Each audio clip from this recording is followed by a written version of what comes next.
السلام عليكم ورحمة الله وبركاته. أصحابتكم حرق الجنة كمركز السود وهذا آدي هذا ومهتسنتين جمعة ونكسن أيان إذن الله هي ملك استوت كل جمعة سبتمبر ما أنت تاريخ وحيته هي أفرت بش أفراد سنة كلمة كن يشان يلباتنك ومعلم جمعة مقالكم محربين كل وذاقو تيك توك معلنت بريه هو شنت بش إنه حرمه يحيد هذا بترام أيام ما أنت وريكت الصحيحي ومدة تيك توك لغو إيبسان كرو وكو كورنينيو أرنتاسي وان إذن لو ذاقيا يسيدو كالنا مدحبين ترام وكل واقعي kaarkii uu ugu magac daray gold card oo 5 milyan lagu iibsanayay waa uu soo bandhigay sidoo uu egyahay maxaasa ku qoran sidoo kale waan idin la wadaagayaa canshuurihii Trump uu ku soo rogay wadamo fara badan oo caalamka ah oo hoos u dhac weyn shalay iyo maantaba laga dareemayo suuqyada dhinaca saamiyada Mareykanka lacaga fara badan ay lumiyeen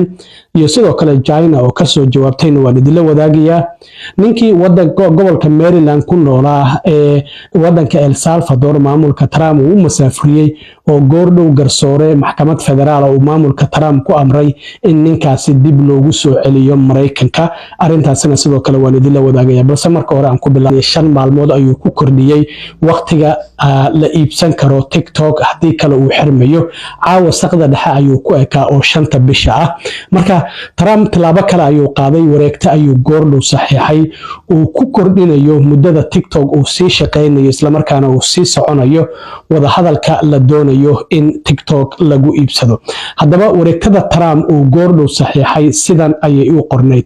maamulkayga waxa uu ka shaqeynayo waliba si aad uga shaqeynayay sidii uu badbaadin lahaa TikTok ayuu Trump yiri waxaan ka sameynay horumar aad u ballaaran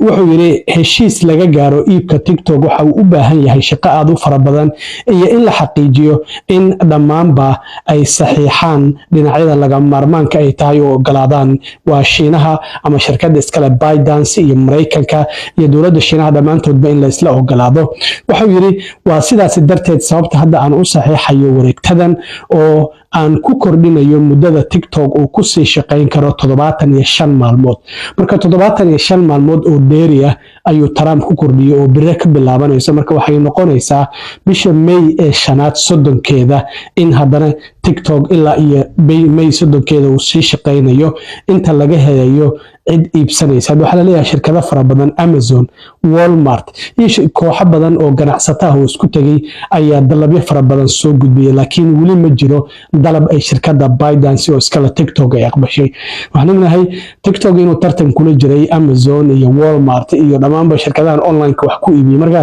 Amazon waxay doonaysaa inay iibsato isla markaana ma u shaqeyn doono sidii uu shaqeyn jiray hadii ay iibsato Amazon marka waan arki doonaa hadii arintaasi ay suuragal noqotay in kale marka wuxuu yiri waxaan rajaynayaa inaan si wanaagsan uga sii wada hadalno annaga iyo China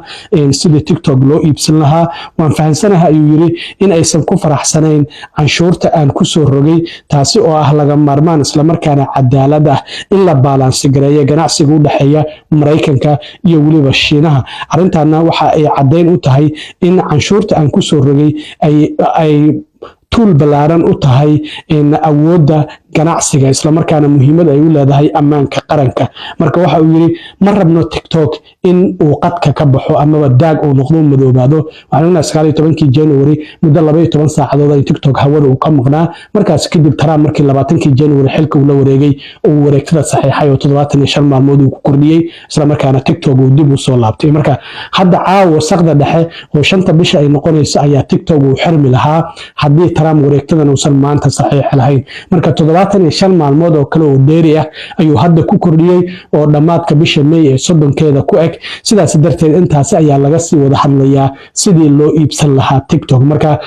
sharci la saxiixo Biden uu saxiixay inta uusan xilka ka degin ayaa jirta oo ah in TikTok laga xirayo Mareykanka ama shirkad Mareykan inay iibsato marka sharcigaasi waa la saxiixay lagama laaban karo laakiin waa in la helaa shirkad Mareykan oo iibsato hadii kale TikTok gabi ahaanba waa u xirmaya marka Trump wuxuu leeyahay dadaalkaasi ayaan wadnaa sidii shirkad Mareykan ay TikTok ay ku iibsan lahayd marka wuxuu we look forward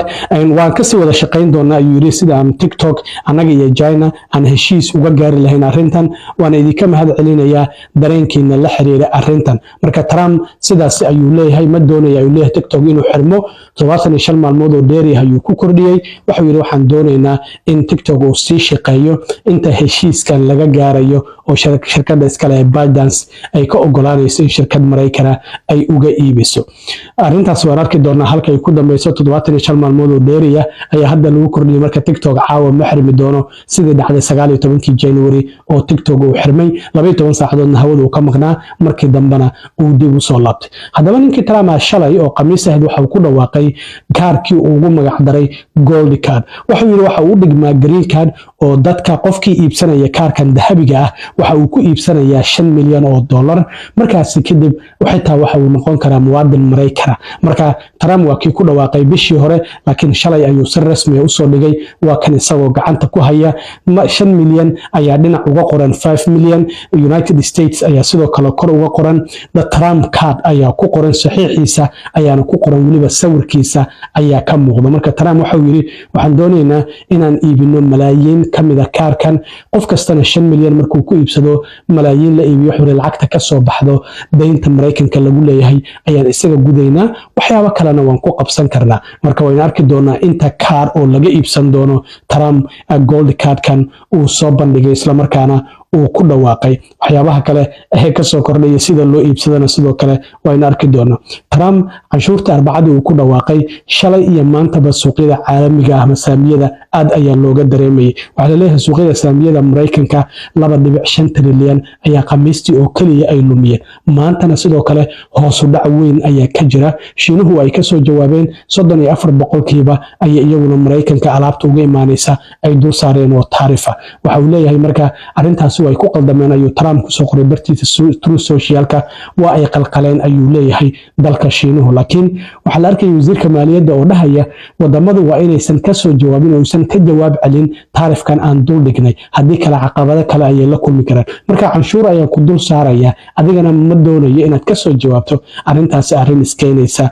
ma ahan marka sidaas ayaa sababtay in suuqyada caalamku hoos u dhac weyn laga dareemo xitaa waxa la leeyahay burbur dhaqaale miya wadanka Mareykanka ku imaan kara arrimahaasina waan arki doonaa laakiin maamulka Trump waxa uu leeyahay culeys waa jiri doonaa laakiin barwaaqo badan ayaa ka dambaysa arrintaasina sidoo kale waan arki doonaa ninkii aan idin sheegay 2 maalmood ka hor maamulka Trump uu qirtay isniintii in si qalad ah wadanka El Salvador loogu masaafuriyay walow isagu wadankaasi uu ka soo jeedo oo Kilmar Abrego Garcia ahaa ayaa dacwad qareenadiisu ay gudbiyeen garsoore ayaana waxaana goordhow amar uu ku bixiyay in ninkaasi dowladda Mareykanku ay dib ugu soo celiso Mareykanka waxay dowladda Mareykanku ay sheegtay ninkaasi hadda xabsigaas ayuu ku jiraa oo dadkaasi aan geynay M13 iyo waliba Trenta de Aragao oo Venezuela kooxaha gaangiska ka yimid sidaas darteed ma awoodno inaan dib u soo celino laakiin Mareykanku lacag ilaa 6 milyan oo dollar ayuu ku siinaya dowladda El Salvador inay maxaabiistaasi hayso marka garsooruhu waxa uu yiri suuragal ma ahan dowladda Mareykanka lagama yeelayo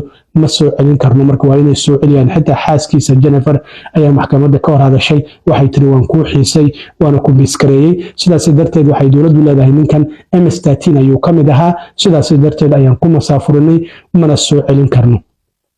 dadka uu Trump maamulkiisa uu isticmaalay Alien Enemy Act 1798 waxa la leeyahay dad aan dambi lahayn ayaa ku jira oo tattoo jirkooda ku yilay darteed loo masaafuriyay sidaas darteed dad fara badan ayaa jirkooda tattoo ku qoran dadkan ajaanibta marka qof inaad tiraahdo tattoogaas jirkaada ka muuqdo waxa uu cadeynayaa inaad gaangis tahay oo ku masaafurinaya arintaasi suuragal maaha marka dhowr qof oo kamid ah dadkaasi Trump oo El Salvador uu masaafuriyay qareenadooda ama familkooda dacwada ay maxkamadaha keeyeen marka maamulka Trump waxay leeyihiin anaga dadkaasi aan masaafurinay dambiilayaal ayaan u aqoonsanahay Mareykankana dib ugu ma soo celinayno marka hadda ninkan oo xaaskiisa ay muwaadin tahay ilmana halkan ku dhalay isla markaana